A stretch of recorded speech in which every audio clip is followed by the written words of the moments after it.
Hi everyone, welcome to my YouTube channel Maths Nation. Okay, तो देखते हैं यहाँ पर हमारे पास क्वेश्चन क्या है।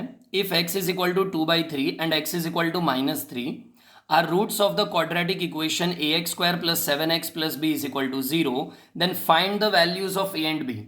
अब देखो, हमें बोला है क्वाड्रेटिक इक्वेशन, ठीक है। क्वाड्रेटिक इक्वेशन के ज़्यादा से ज़्यादा, एट मोस्ट ज़्यादा से ज़्यादा दो ही रूट्स होते हैं, है कि नहीं। क्वाड्रेटिक इक्वेशन की डिग्री क्या होती है? 2।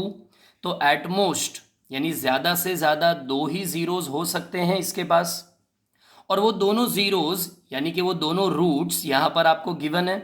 एक है आपको 2/3 गिवन और एक है आपको -3 गिवन। तो यहाँ पर आप क्या कर सकते हो, आप लगा सकते हो सम ऑफ रूट्स का फॉर्मूला।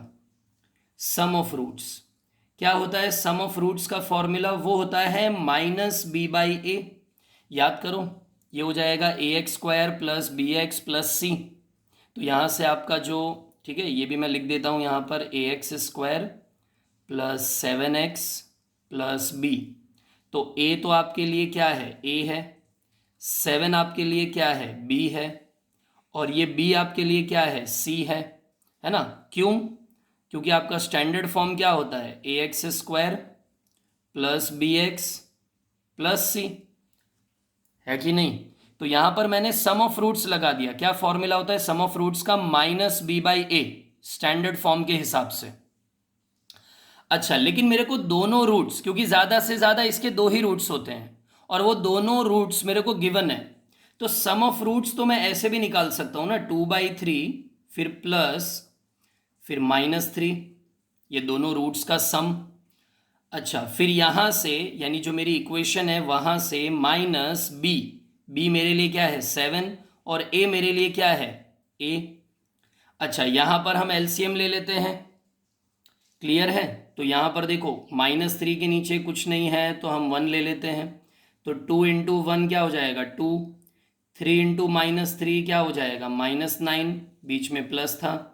एंड होल अपॉन 3 × 1 क्या हो जाएगा? 3, है ना। मैंने एलसीएम ले लिया, ये 2 × 1 2, 3 × -3 -9, बीच में था प्लस, और फिर 3 × 1 क्या हो गया? 3।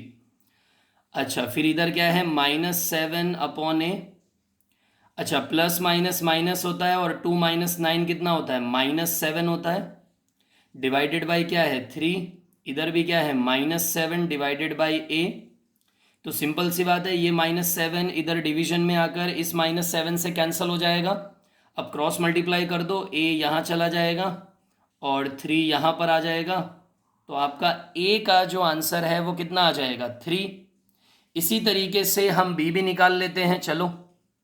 अच्छा, तो अब हम फॉर्मूला लगा देते हैं प्रोडक्ट ऑफ रूट्स का। कौन सा फॉर्मूला लगा देते हैं? प्रोडक्ट ऑफ रूट्स का फॉर्मूला लगा देते हैं। क्या होता है वो? c/a।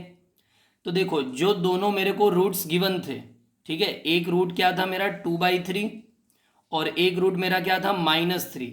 ये हो गया प्रोडक्ट ऑफ द रूट्स, दोनों रूट्स का प्रोडक्ट। और c/a ये हमें स्टैंडर्ड फॉर्म के हिसाब से निकाल लेना है। हमारे लिए c क्या है? b, और हमारे लिए a क्या है? a, हाँ या ना।